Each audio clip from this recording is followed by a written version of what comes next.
Welcome, everyone, and thanks for joining us with the U.S. Department of Commerce and Indiana District Export Council Lunch and Learn webinar series. My name is Scott Lindsay, and I work for the Commercial Service, which is part of the U.S. Department of Commerce, but we're based here in Indiana. Our job and my job is to help Indiana companies export. Today's webinar is Cybersecurity from the Shop Floor to the Boardroom and Beyond. I would like to now turn the webinar over to the Chair of the Indiana District Export Council, Andrew Rankin. Thank you, Scott, and welcome, everyone. Real briefly, the Indiana District Export Council is a not-for-profit organization operating under the auspices of the U.S. Department of Commerce. We work with Scott and Mark and Eric in their office in Indianapolis, and we promote and support exporting as a way to strengthen Indiana companies and grow the state's economy and create jobs. We offer one-on-one export counseling, workshops and webinars, and serve as a focal point of export information and resources for companies across the state. Each state in the union has at least one district export council in it. Joining us on the deck today, serving on the deck, are Joe McMurray, Purdue University, Mark Hubbs, Amatrol, Dr. Malachi Group Worldwide, Drew Sherman, Indiana Department of Agriculture, Christine Everett from IU Cyber, Marlon Webb, Indy Chamber, Tom Miller, LaFaza, and our deck chair, and Robert Johnson III, SimCorp, are also our newest deck member and featured speaker this afternoon, one of the featured speakers this afternoon. Thank you as always to our collaborative partners, the U.S. Department of Commerce, SBA, Exim Bank, IU Cyber, Indiana SBDC, and the Indy Chamber. This is our second Export Lunch and Learn of 2023. These webinars are offered every other month from January through November.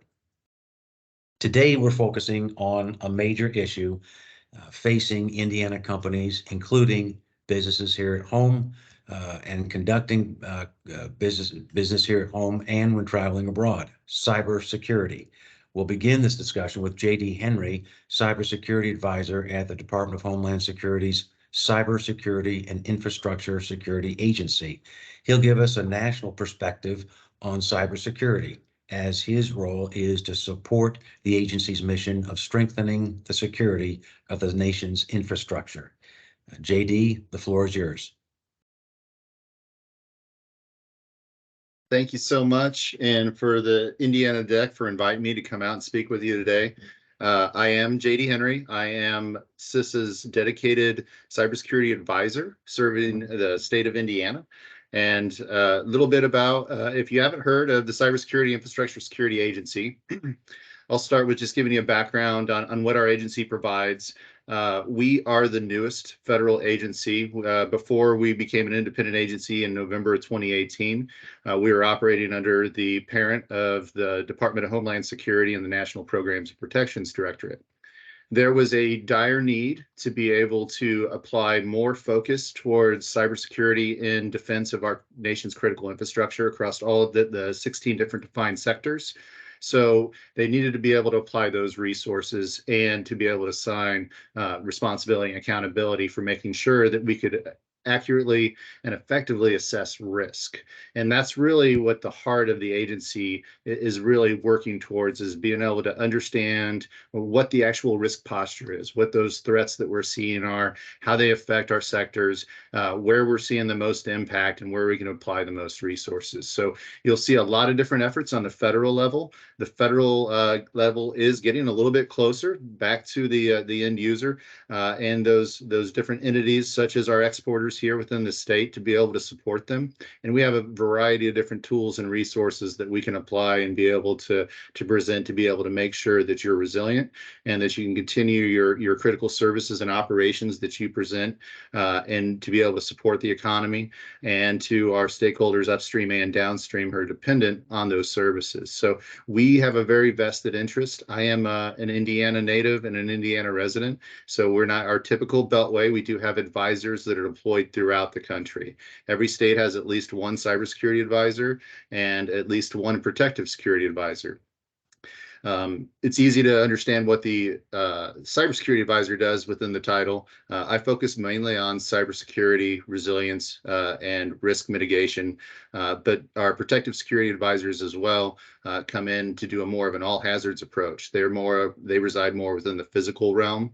And then we have a lot of other arms across the agency that support. We do have one group that does chemical facilities. So if you're a chemical exporter, you may be familiar with some of our chemical security inspectors. It's our only regulatory arm. The rest of the agency is all voluntary. We're not regulatory. We do provide a lot of options, but we will not ever come in to be able to tell you what to do, only what could be done and what those leading practices across the industry are. And really it is our success really does hinge on your success. So we want to make sure that you're as resilient to be able to support the particular sector that you exist in, and to make sure that you're successful in being able to contribute towards that lowering that national risk level. So we want to do a lot of my focus is on what we would consider the left side of the boom, the education, awareness, preparedness, trying to make sure that you're as resilient as possible, making sure you're as prepared as possible, and that there's plans in place. So if we are under some operational stressor, we have the tools and resources that we need to be able to work through that. We're going to have bad days, and obviously there's cyber incidents are occurring each day.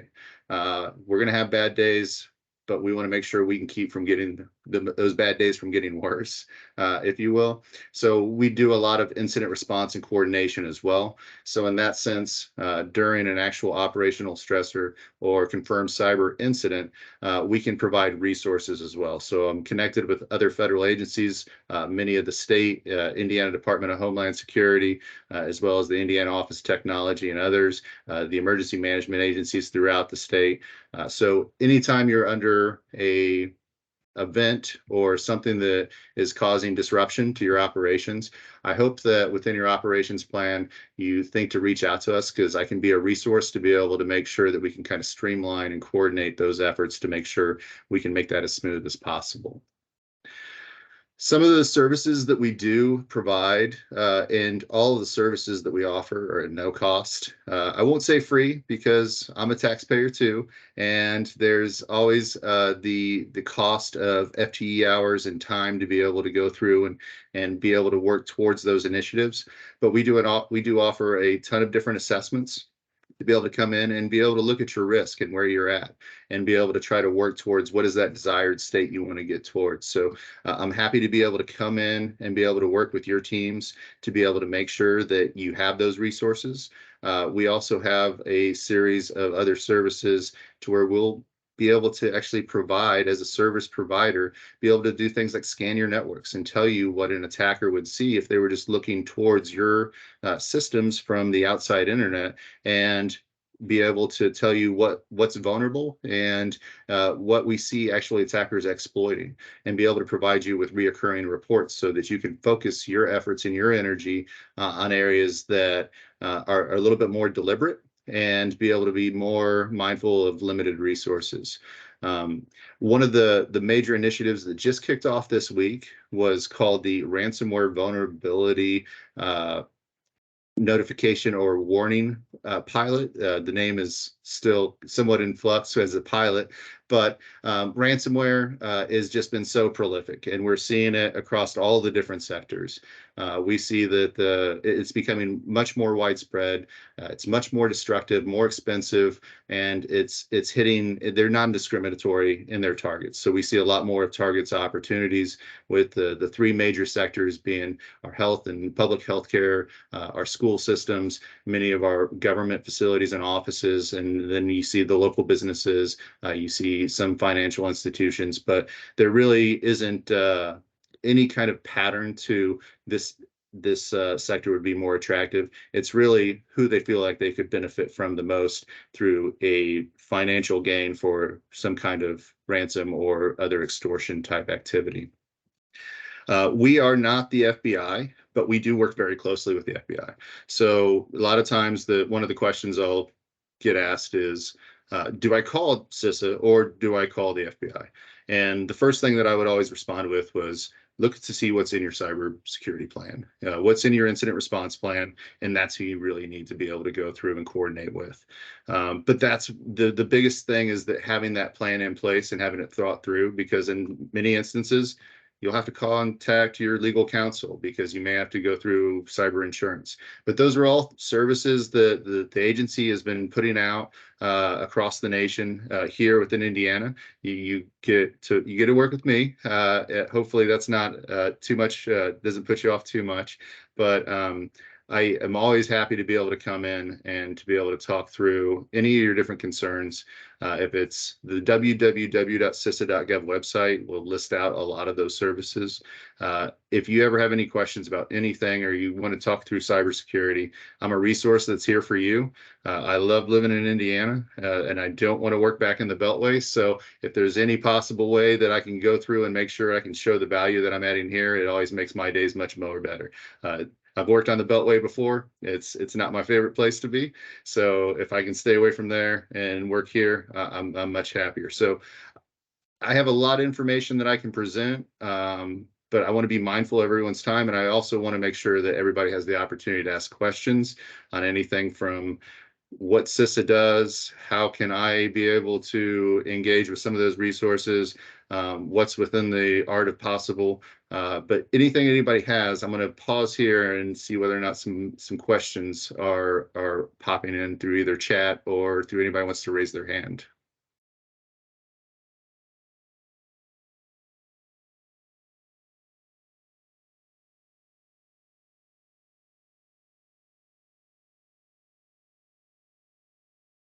What we could do, JD and the speakers, is wait until the final speaker has completed their presentation. Good. I'm glad. Okay, yeah, if you could provide your website and Yeah, how to absolutely. So I'll contact type you. that into the chat. Okay. And I'll put in my contact information as well. So one of Okay. the things is we're not secrets. We don't want to be. In fact, one of the biggest challenges we have is making sure people are aware that these resources are available. So all of my contact information, to include my cell number, will be in there. And please be able to utilize that and never feel like you're reaching out and you're bothering me. That's really what I enjoy doing this work, and I enjoy helping. So don't think that you're bothering me if you have to call me because you're having a bad day. We might as well just, we've got some time left on your segment. Eric Hunt wants to know, does CISA audit physical access and security of systems or exclusive to hardware, software only? He mentions computer access can be a vulnerability. Sure. So that's a great question. So physical access of the security systems themselves. So I briefly mentioned our protective security advisors. They will look at everything for physical access from they will come in and do, again, at a no cost assessment. And I'll put this into the chat as well, how to be able to contact them, because our advisor here is Steve Brownie-Arzek. He will come in, he will examine your building envelope or your perimeter. He'll look at your doors, your windows. He'll look at high-speed avenues of approach for a vehicular type approach to your facilities. He'll go through, he'll look at cameras, very numerous things, give you a very detailed report on how you can reduce risk. Again, there's nothing there that's prescriptive, but different tools and resources to be able to help support that. So from the physical aspect, I will touch on those in my assessments, but I will not go through near the detail that he will from the actual physical security assessment approach. Do you have a template or cybersecurity template that companies can follow on your website? So we have a multitude of different products that were designed to be tailorable to different types of organizations. So there is really no one size fits all. I would like to think that everybody could, but everybody has to start somewhere. So we do have some resources for a very new or immature company that's just starting in cybersecurity on what are these basics. So we have our cross-sector performance goals. I'll throw that link in there. That's about 36 different controls that cover a wide range. They're high impact. They provide a lot of coverage for reducing risk to cybersecurity. And then we have some more advanced ones too that are maturity level approaches that we would provide value to large organizations with much more mature operations in the terms of cybersecurity. Okay. And another question, if someone wants to reach out to you, do they do it via website or the email? There's different ways that you can reach me. I will give you all of my contact information. I will also put in our regional office. We do have 10 different regions that we operate from. We have the mothership in Arlington, Virginia. If you reach out to them directly, they will get it through the region and the region will make it back to me. So you can go that route, and that's kind of the top down. It takes a little bit longer. But again, you'll see my contact information here shortly, and you guys can mark those, and we can always have those one-on-one discussions. And again, you're always welcome to reach out to me directly and bypass some of that work. Okay. Thank you, JD. I think we're going to go ahead and move to the next speaker. And for the rest of the speakers involved, if you could put your contact information and the best way to reach you, that would be great in the chat. Again, thank you, JD. Next, we move the discussion from the national to the state level with George Bailey, who serves as Assistant Director at Purdue University's Cyber TAP program. In that capacity, George oversees and implements information security solutions for small and mid-sized businesses. George, welcome. Thank you, and thank you for having me, the council.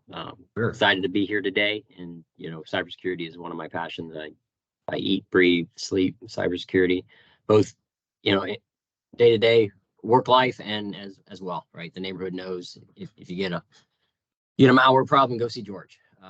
So I'm going to see if I can share my slides here. Let me know when you see them. Yes. Okay, perfect. So.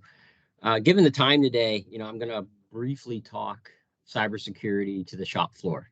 As this program is going to talk shop floor all the way up to the boardroom. I'm kind of covering that shop floor area, and I could speak for days on this topic. So I'm gonna be abbreviated. But if I touch on anything that is of interest, I'll throw my contact in the chat, and feel free to reach out to me as well. So shop floor, three area things I want you to think about as it relates to your shop floor, your manufacturing floor. If you happen to be manufacturing, you have lots of different moving parts. You have people, you have technology, you have operational technology, things that may or may not be connected to a network.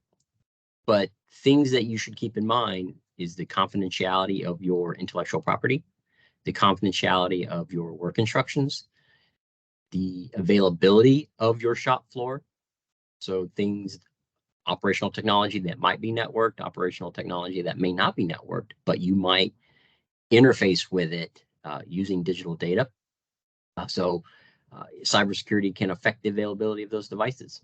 And then the integrity, not only the integrity of the information that you use to make your product, to deliver your service, but also the integrity of the systems themselves, right? So we're going to briefly present three categories of cyber risk that you need to be worried about. And these are going to be themes that you hear from all our speakers, right? Physical threats to your shop floor. There's technical threats to your shop floor, and then there's administrative threats to your shop floor that enhances or increases your organizational risk. So with that, let's just jump in and talk about physical threats. So, right, there are things that are completely out of your control. Natural events, natural disasters, floods, hurricanes, earthquakes, if you're on the western side of Indiana, right? But there are power fluctuation spikes, surges, brownouts that if you're not mindful of those threats, they do pose a risk to your operational technology, your shop floor. There's things you can do. You can condition your power. You can certainly have uninterruptible power supplies on critical assets. That way, if you get a natural event, your operations aren't going to be interrupted as much.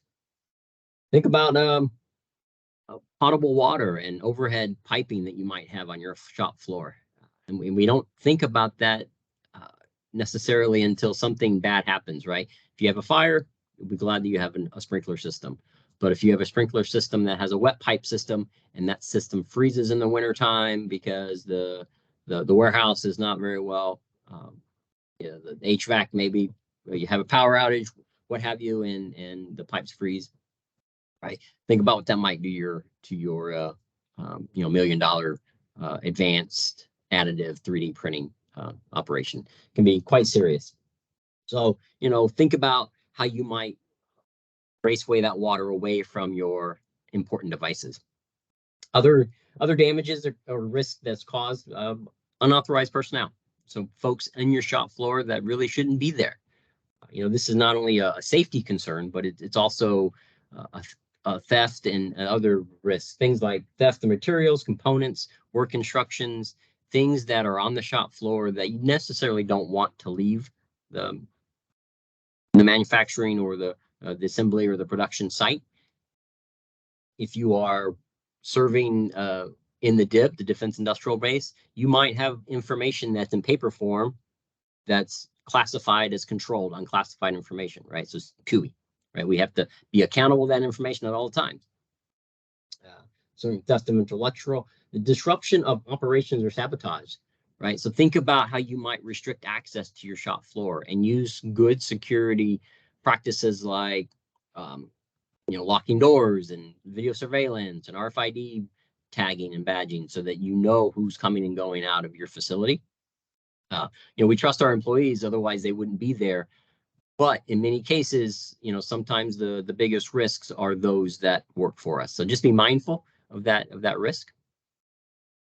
So technical threats is obviously something that's very in tune with this program, right? Cybersecurity is, most people think about the unknown adversary that's attacking them from the internet, right? Your shop floor is not immune to those types of adversaries. So keep that in mind.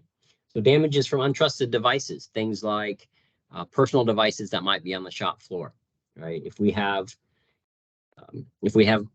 operators that are allowed to bring their mobile device with them to work, and they might plug in their phone into the embedded computer of a CNC machine in order to charge it.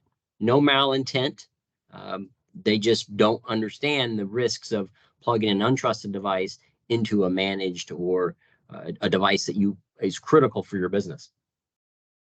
The shop floor typically is not very well segmented in many environments, which means the corporate network, the front office, the sales, the human resources, even possibly the guest Wi-Fi services, when it's poorly segmented, would have connectivity to your shop floor devices, right? And generally that may not bring much concern to you, but when you think about ransomware, if you get a lone device in the front office who maybe doesn't have a whole lot of value in your business operations, maybe that gets compromised due to visiting a malicious website. Well, that compromised host now potentially have access to your shop floor, all your operational technology, which generally are legacy in nature, right? They're older, likely running operating systems that cannot be patched. They're not running antivirus natively on these devices, so they're very susceptible to network-borne attacks.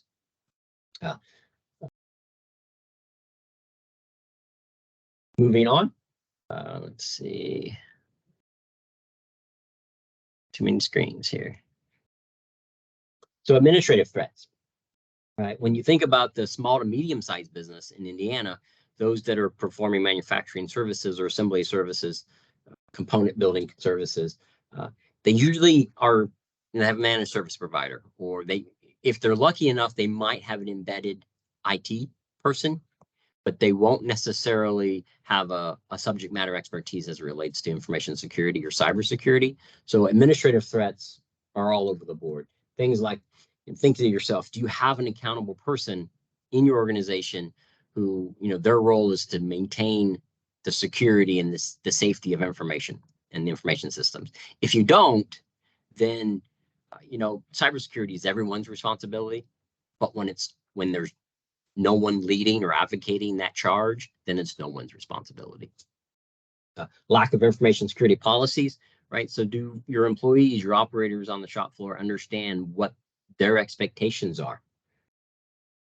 The contractors and vendors that are coming in and out servicing the equipment, right? Do they understand what they should be doing with organizational information technology, right? Should they be on Facebook on an embedded workstation that's there to basically manipulate G code for the operational technology?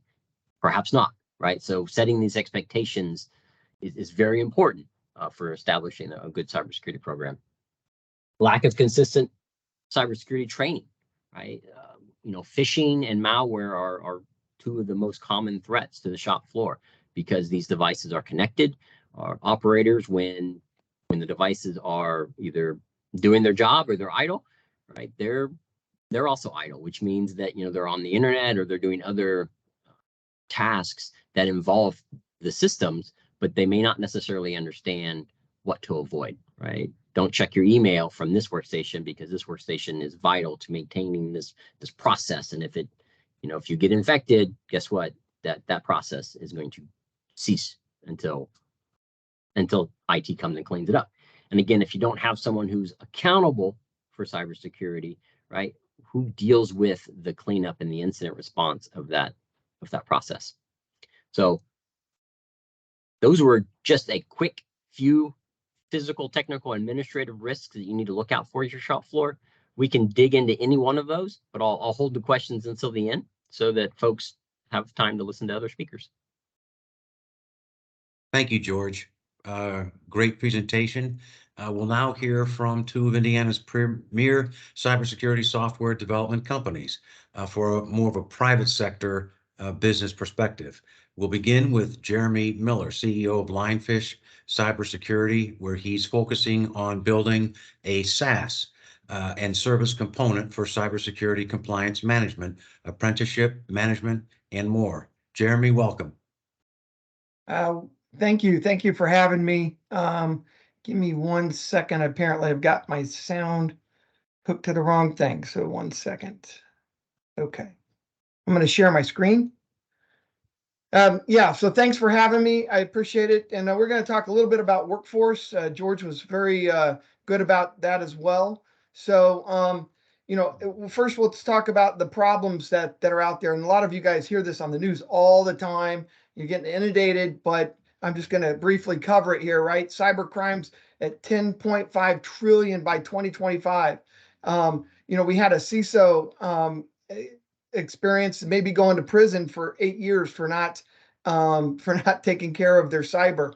Cyber insurance is going up. Every one of you are needing cyber insurance now. And if you're not filling out your forms properly, and you say you have something and you don't, you get a breach, you have a chance of them not paying fully on that insurance policy. And cyber insurance has gone up, as you can see on my screen, from 5 billion, it's going up to $28 billion.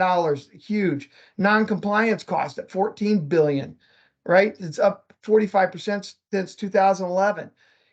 There's going to be a ton of money spent on cybersecurity, as you've heard. And really, a bigger issue right now is our skills gap. We've got 760,000 cybersecurity jobs that are open. This is causing a multi-trillion-dollar expense for everybody involved in this. So just a few things here. We could talk about your internal sides of that George did, but he did a great job. But we've got other things that you got to look out for, right? You got data leakage. You got TikTok, for example, and other apps that go on your phone. They're doing all kinds of damage. And, we can learn about not clicking on the phishing link, but when you actually install it on purpose on your phone, you're inviting this type of behavior. We got surveillance and espionage. If you're selling overseas, some of these countries may be doing espionage on you. Social engineering attacks, right? Insider threats. People, foreign actors from other places. And of course, the big one right now is your supply chain. So as you may be in somebody's supply chain right now, and that company is saying, hey, you need to have this compliance mechanisms in place, or we don't want to do business with you. But you may also be doing that for your supply chain. So everybody in this supply chain is having to do something to shore up their defenses. I'm gonna share a quick video. It's actually a few minutes long, but it's going to illustrate some points here that that you really need to understand from the board level about what's happening in your environment with your employees, your kids, even your kids at home on your own network with these types of things installed. And so just bear with me and enjoy this quick video.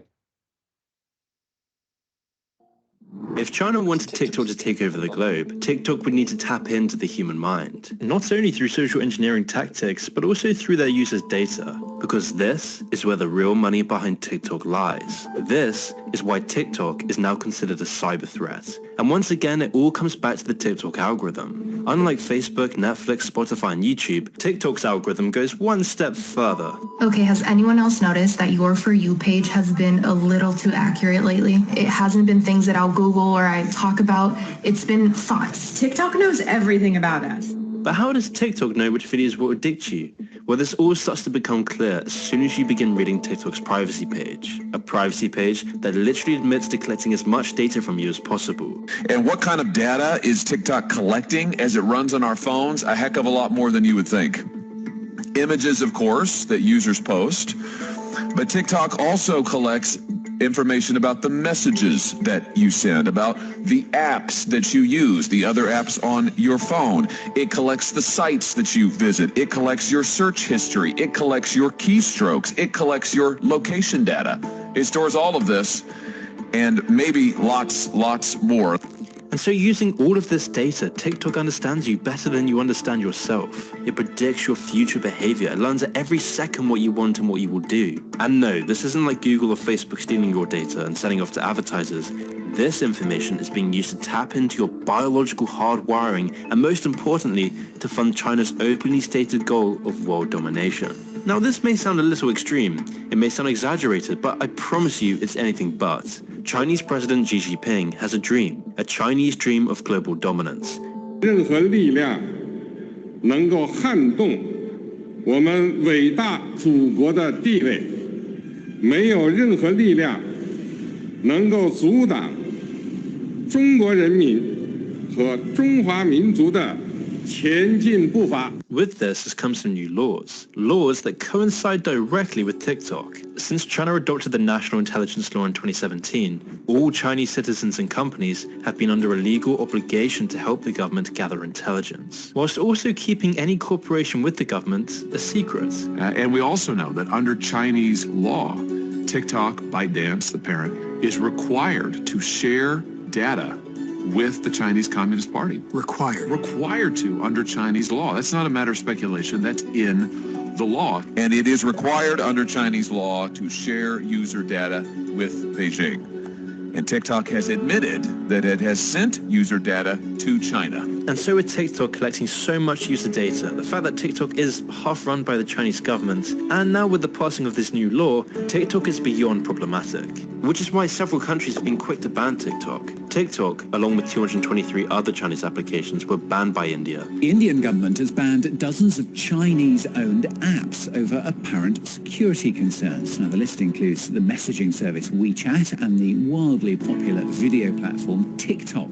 The Indian government claimed this was because they were damaging to India's sovereignty, integrity, defense, security, and public order. And this is why Trump signed an order to ban TikTok. In the order, Trump said that there is credible evidence that leads him to believe that ByteDance might take action that threatens to impair the national security of the United States. But with America's heated politics, Joe Biden could let Trump have this legal victory and revoke Trump's ban on TikTok. Although it wouldn't take long for Biden to realize this was a huge mistake.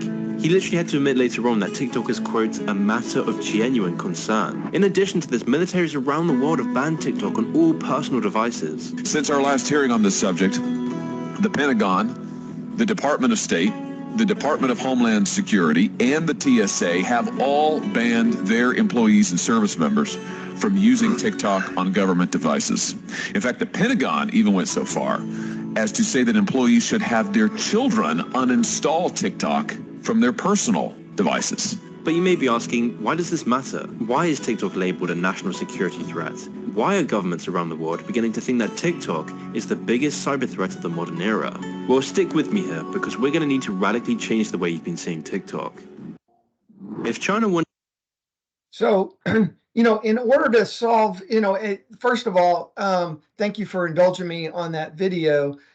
You've probably seen some, maybe you haven't seen some things on TikTok, but it is bad. And when you know that a hacker can get in your systems, and when you let them in, and if they get on your network, they could cross laterally across your network. So just think about who's got TikTok on your network, on the shop floor, or in your house, for that matter. So just keep that in mind. So in order to solve this, our bigger problem in cybersecurity, it's workforce. We've got over, as I said, 760,000 unfulfilled jobs in the United States and 3.5 million worldwide. That's enough to fill 51 NFL stadiums. I mean, think about it. That's incredible amount of people that are needed, and the vast majority of those jobs are ending up in mid-sized enterprise companies, and that leaves the other 90% of the SMBs across the United States to defend themselves. And fortunately, we got CISA and DHS to help with some free tools and things, but nobody is coming to save you today. We must have a level of self-aid in order to survive and not to be a soft target. I'm going to give you a quick story. I spent some time in the military in another life of mine, and then I was in the Special Forces as a Green Beret, and I actually went back in the service after 10 years of being out. I went in the Guard, and we were doing this practice hit on a nightclub in Illinois. And the walkers were walking, and they do these scenarios, and I happened to get hit, and they got shot in the leg. So as I'm there, and I'm new being back in, and I'm yelling for medic, and I'm just yelling medic. I think that's part of the scenario, right? The medic's got to get his training. They got to come over here and save me, and I just yell medic the whole time. And a few minutes later, the guy comes over, says, "Okay, you're dead." I'm like, "Well, why?" He goes, "You bled out because you didn't even put any self-aid on. You didn't even hold your wound." I was like, "Oh my God, that was so stupid." I knew that, but I didn't do it, right? Just in the heat of that moment, and whatnot. But we all have to have a level of self-aid to do this. So what can you do to help support yourself, right? The workforce development, you need to, I know everybody's busy. Everybody's got 3 hats on most of the time. But as George said, if you don't have a subject matter expert, maybe they're not an expert, but they're your champion inside the company. They need to be. They need to understand what's going on. They're the ones that understand what's happening in your environment all the time. They at least to have an awareness of cybersecurity and how it affects you, so that they can help spread the words on the things that you need to do and get the help in and monitor and manage that. You got to start implementing good cyber hygiene, right? So it all starts inside your company today. It could be good cyber hygiene. It could be a compliance framework. Sometimes they're the same, right? You got to do it yourself, or you got to find a service provider that can help you. But ultimately, you're responsible. You have to get it done. And if you don't get it done, it ain't going to happen. So you need to make that choice. And if you've watched the news and you watched what I showed you there, and everybody's talking, you know that you're one stroke away from being the next person on that list.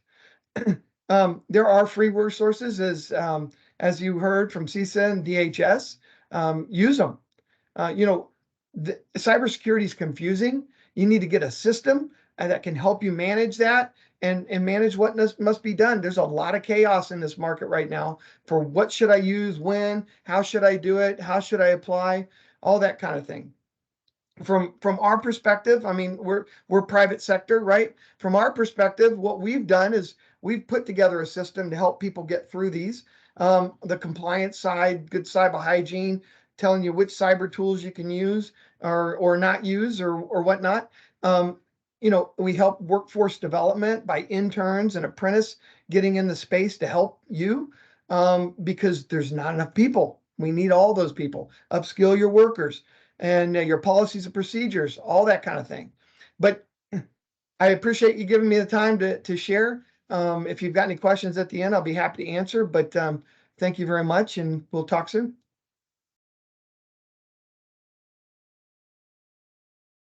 Thank you, Jeremy. That's eye-opening, but needed information for all of us. Next up is Robert Johnson. He's the president and CEO of SimCore Inc., which develops cybersecurity software also to enable companies to identify zero-day attacks, as well as unwanted and unexpected changes to all critical servers and IT devices in enterprise infrastructure. SimCore also sells their software internationally, which Robert will highlight in his presentation. Robert, welcome, and again, welcome to the deck. Thank you, and thank you for the opportunity to speak with the entire group. I will share my screen. Perfect. All right, great. Well, we'll get right to it. Again, my name is Robert Johnson, and I'm the CEO of SimCore. And I'm going to speak to you about a couple of things about cybersecurity from the shop floor to the boardroom, but then also how it applies from a global basis and some of the things that we're doing on a global scale. So as Jerry mentioned, infrastructures are quite complex. You know, there are firewalls and databases and network devices. Everyone has increasingly complex infrastructures that they're dealing with. And they also have SCADA systems on the shop floor, point of sale systems, and enterprise. It's tough to protect them all. And even though our infrastructures are becoming more complex, the problem's getting worse. We're having a much more difficult time to protect all of those systems. In fact, we're at this point in history right now where we have over 1 million new variants of malware being released every day. In some respects, it's almost overwhelming. On top of it all, we have competing priorities. George Bailey mentioned about confidentiality, integrity, and availability. On the traditional IT world, that's how people think about it. In fact, that's the priority, of it all. Confidentiality is first, integrity, and then availability. But then those same three tenets, when you think about them from the context of the shop floor, are exactly the opposite. Availability is most important, then integrity and confidentiality is last. Even though they may be running similar hardware or similar operating systems, the priorities and objectives are different between the two environments. And another challenge that we have is that we're stuck in a pattern in the IT industry. And you've certainly all seen this in the organizations you may be involved with. Your antivirus, your malware detection software, your firewall detects some event, some security-related event. That event is sent over to your security operations center, where folks investigate it and they triage it. And ultimately, after that process, there's this remediation step. These steps here are what happen every day in our organizations, and they take on average from a few days to a few weeks. In fact, the average is 70 days to go through this process. But this is the traditional process that happens in organizations. And it's a story that we're all familiar with. But my concern is that is not where the story actually begins. The story actually begins 207 days before, at the initial breach or hack event. Yes, 207 days. That's actually the average amount of time between the initial breach and when you realize that you've been breached. That's the mean time to identify that anything has happened. Now let's put that in context. That means if you are hacked on January 1st, you don't even realize that anything has happened until July 26. So it's very concerning. So while you're focused on this process on the right side, that's in blue, that we see happen in our organizations every day, hackers are on the red side, on the left side of this timeline, are really using those 207 days where they're not detected for preparation, modifications of your systems, privilege escalation, and exfiltration of all of your data. So we believe that that 207 days is one of the biggest challenges that we need to address in our industry. And we need to get that number down to 0. The 207 days represents unaddressed risk, unidentified risk, and unaccounted for risk. So that's what we're focusing on at SimCore. How do we drop that statistic, 207 days, down to just mere seconds? So our software can detect unexpected changes to servers and network devices in that 207-day window. And then when something occurs, we let you know about it in a variety of ways. And our software even has the ability to automatically fix things, self-healing it and changing things right back to the way it was. So this product has been developed 100% in Indiana, and we are selling it globally. We have a different perspective of it all. We're really focused on that, helping you identify what's happened sooner than typical. But some of the companies that have gotten on board and understand our different philosophy are listed on the screen here. They're using our product SimTrack to gain additional visibility into these unexpected changes. So when doing business globally, we see some differences. On the shop floor and even in the IT realm, they're concerned about emerging cyber threats. How can they get a local presence and sales presence? How can they receive local support and 24/7 support? They get frustrated that sometimes the marketing messages don't necessarily from cybersecurity companies, that they don't really align with their needs in their local markets in other countries. And of course, as all organizations, they're struggling with limited resources. And then in the boardroom, that's very similar to how things are globally. They're concerned about risk. How do they reduce risk? And in particular, how can they reduce risk related to cyber threats? How can they maximize their capital investments while reducing their risk, their financial risk? And how can they finance some of these opportunities when they're global in nature and they're working with other companies around the world? And everyone globally is dealing with increased regulatory and compliance burdens, not just here in the US, but we're seeing that globally. So one of the things that we want to do is help bridge that gap between the shop floor and the boardroom, and we're accomplishing that to a large extent working with the Department of Commerce, their commercial service division, which is a division of the International Trade Administration. And they've been helping countries to align with products and services that there's a need for in those countries. They even go so far as to help coordinate in-person meetings with a U.S. company and foreign businesses, and they even provide insight into what are some of the needs in those markets and what are some of the risks. They've even helped facilitate financing, international financing via Exim Bank. So why are we even considering doing business globally at SimCore? Well, for us, it's a strategic matter. We would like to expand our market. We think that expanding globally provides us a first mover advantage.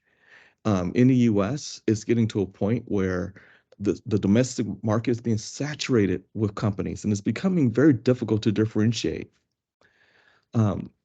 Just go to a cybersecurity trade show, and you're going to feel like all the products are saying the same thing. It's becoming very difficult here. And as I mentioned, with the growing compliance and regulatory standards globally, many companies in the US are very US centric. So there's a lot of unmet demand in terms of how do I meet some of the compliance requirements in some of the other countries. So that's one of the areas that we're really trying to help with. Now, to do business globally, we have to follow some certain processes. Our software uses a level of encryption that is regulated by the federal government in the same way that munitions are regulated. So we have to go through a process in order to even send out a trial version of our software or process an order. That process starts with us getting all the key information related to a customer, the company, the address, the phone number, everything we can. And we use that information to vet them against a consolidated screening list. Our objective is to make sure that the company that we're doing business or the person that we're doing business with is not involved or related to any party that's involved in terrorism or the production of biological, chemical, or nuclear weapons. Now, sometimes simply reviewing against this list it gets a little fuzzy. It might be similar names or similar companies. So then, once again, this is an intersection point with the U.S. Commercial Service Department, where they will help us navigate that and clarify if it's feasible to do business with an entity or not. And they'll do additional vetting to make sure that they're a company that that is not involved in one of those banned activities. Regardless of whether it's approved or denied, we store all of that vetting, that entire process we store in a database. We have an audit trail that we've gone through this process. And then by email, we notify all their appropriate employees. So they have an audit trail in their email of all their approvals and denials to verify that we can actually do business with those international companies. We want to keep expanding. We're focused on going deeper with our resellers globally. There are a few geographic areas that are of particular interest that we want to expand on and double down on: Saudi Arabia and Nigeria and Southeast Asia. We already do virtual lunch and learns and virtual webinars. We want to expand that with more in-person lunch and learns and put more effort into international trade show sponsorships. Something else that's very interesting is that, and we've done in conjunction with commercial service, is trade missions. In 2022, we actually participated in 2 trade missions, one with Spain, where we went to Spain, Italy, and Portugal.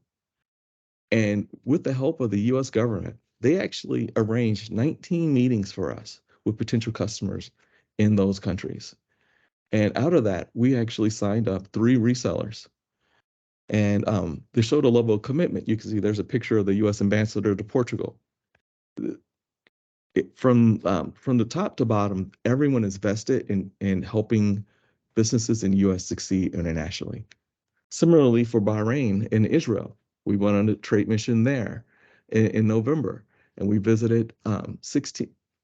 I had an opportunity to visit with 16 potential customers and resellers. So far, we've signed up 1 reseller. And just like in Spain, Italy, and Portugal, we had even support from the ambassadors to help ensure our success. So from a global perspective, we made some great progress. Right now, we have over 100 resellers and distributors, and they're over 38 countries. So we want to expand on that, and we want to go deeper and have more substantial relationships in all of those countries. So we're proud of what we're accomplishing so far.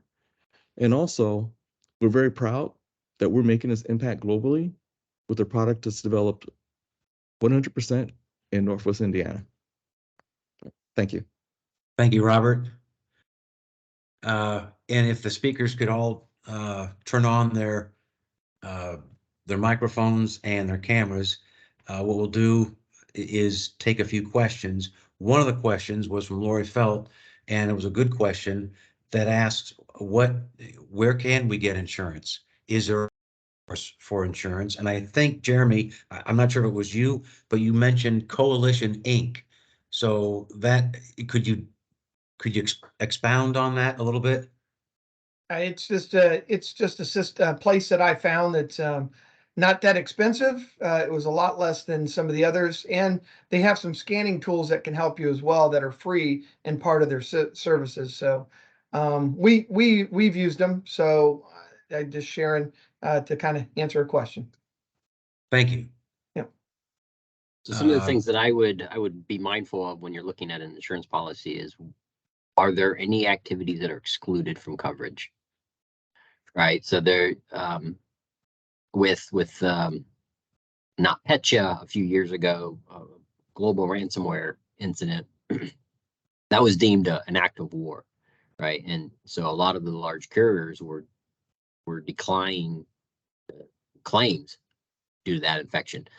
I believe that was overturned, but just being and so what won't your cyber insurance pay for if you have an incident?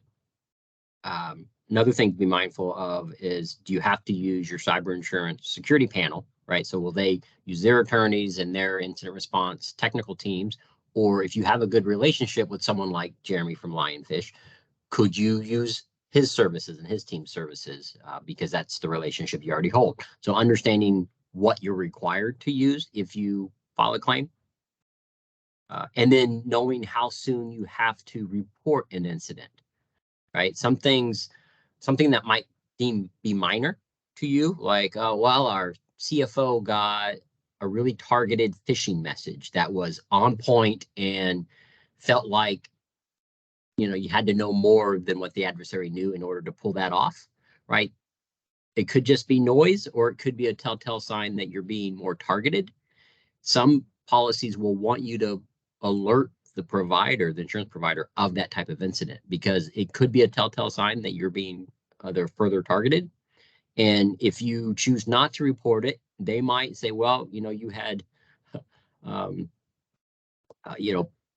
other conditions that you didn't report that if they were involved, they might be able to have protect you. So just be aware of your exclusions, who you can use, and when you need to report an incident. Those are the three things that I always tell people. Thank you. We heard, and all of us in the last few months, about TikTok and the threat it poses. Governments around the world having it removed from cell phones and workstations.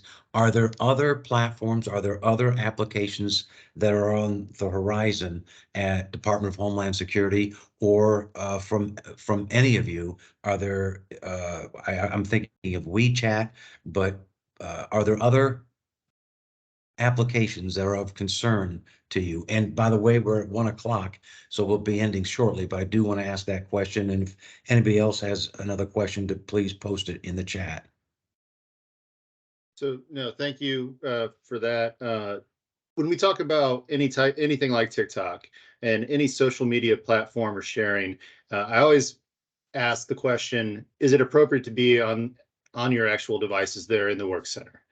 Because from a security professional standpoint, if I'm sitting there and I'm watching the wire at the firewall and traffic coming in and out, I want to make sure that I can reduce the amount of noise as much as possible. And workforce devices are meant for work and the work mission. And the more we convolute that, the more difficult and the more cost we put on the actual security professionals who are supposed to be monitoring that for us. We've seen that in several cases on different platforms, the attackers have weaponized those for command and control purposes. So if they were able to inject malware into your environment, the callback to the attacker won't go directly to the attacker's machine.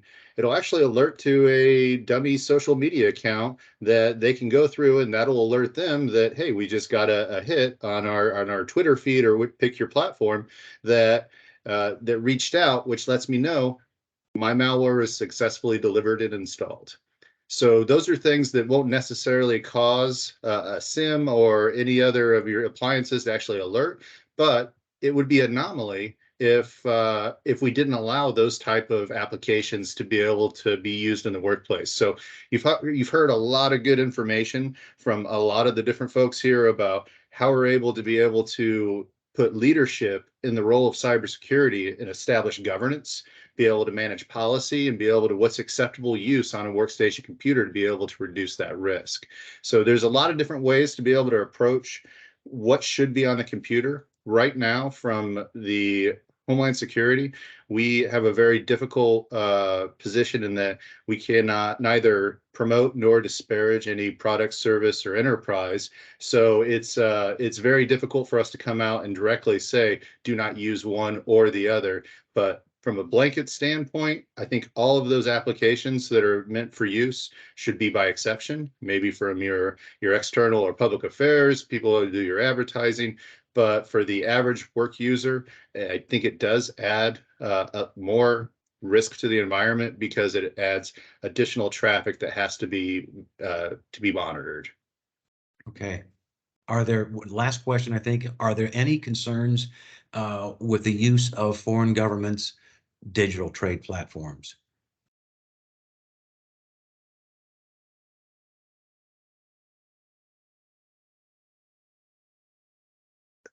I'll start by saying there is, depending on the foreign government, there's always a risk. And there's going to be different levels of risk associated with different levels of government. We've seen within the oil and natural gas sector that several of the major oil and natural gas sector entities that had invested in certain foreign governments that had less than stable leadership had significant losses.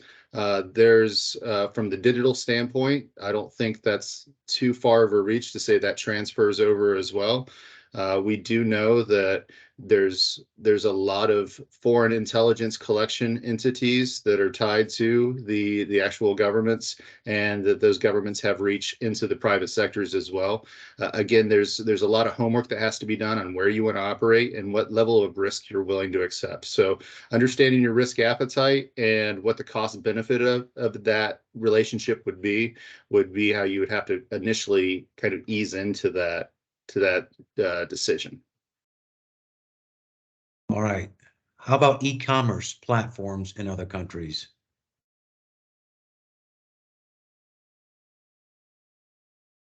I think So- you have the same risk.